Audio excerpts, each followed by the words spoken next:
In other videos that you've recorded and other material that you have, you discuss defining your why, and you suggest having a performance buddy. Absolutely. Alongside this. Why is it so important that you've got a performance buddy? For me personally, it was everything. I would not have achieved what I did as an athlete without one person in particular. His name was Chris Akabusi. Chris Akabusi was my training partner. Two guys from very different backgrounds, did very different people, but joined together with this common dream and goal of one day standing on the Olympic rostrum, either together or individually, and going on a journey together and achieving things far more together than either of us would have achieved individually. So I'm shaped by that relationship.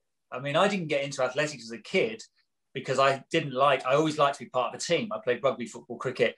I saw it as an individual sport. When I became an athlete properly, I realized it wasn't an individual sport. You had a team around you and you worked with other training partners. You all, taking each other to places you wouldn't have taken individually. And exactly the same thing has happened to me in my business life with my relationship with Steve.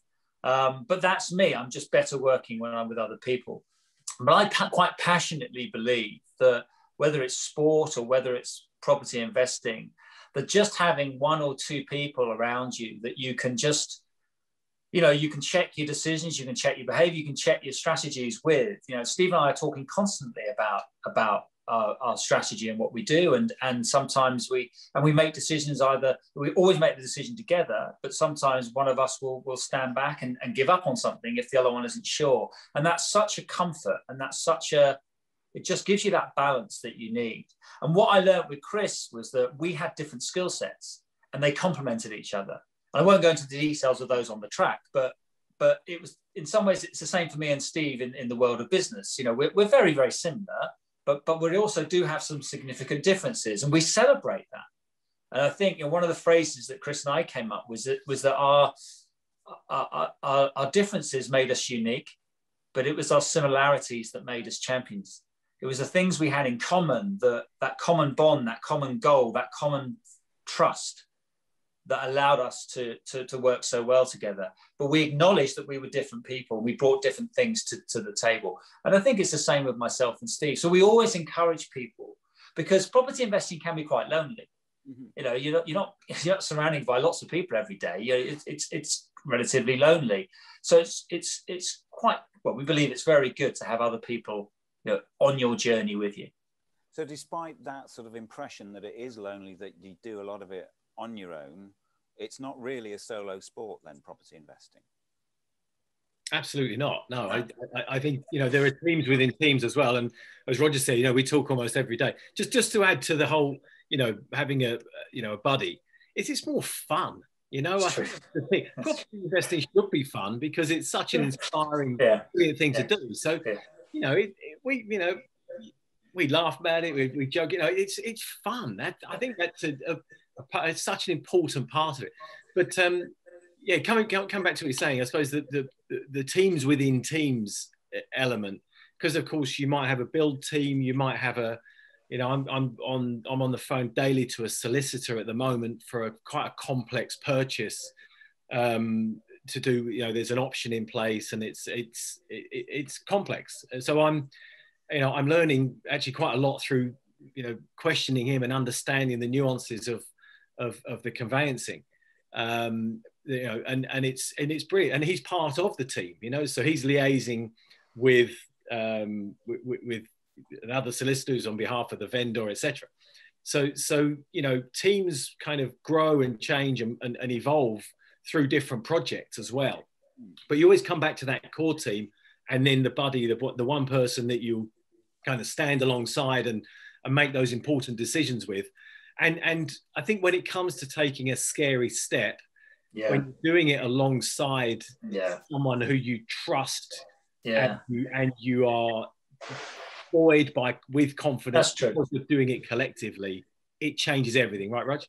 Yeah, and I experienced that as an athlete. I was part of a relay team that won the World Championships back in 1991 with Chris Akabusi, John Regis and Derek Redmond. We made some pretty big decisions, pretty bold decisions at the time.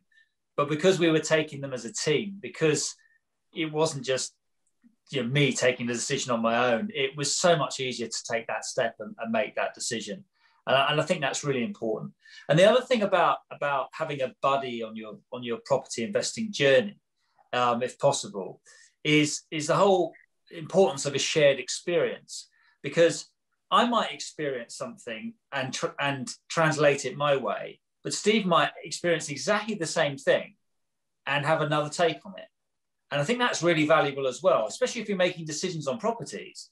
Someone might go, oh, it's absolutely brilliant. Oh, I loved it. And then I'm like, hang on a minute, did you see that? Did you see that? And I think that gives you that sort of questioning balance that allows you then collectively to hopefully make a better decision than if you just made it on your own. Well, I was just going to say, having a performance buddy, it's not just about, giving each other sort of a pat on the back and saying, well done. It is about making tough decisions together. Yeah. Accountable. Yeah. So yeah, absolutely. One of you isn't keeping your end of the deal up, but there. So, well, mate, I need you otherwise this part of the project.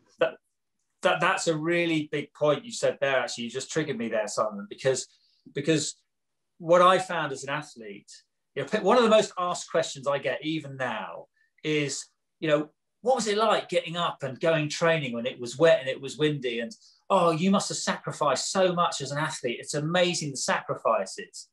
And the truth is, I don't think I sacrificed much at all, because remember, I was going towards a very big goal. But what I did know was this: there were times, I'm not saying I woke up every morning and thought, oh, great, I want to go down the track and I want to do 4 runs of 300 meters with a 10-minute recovery and probably, puke up afterwards.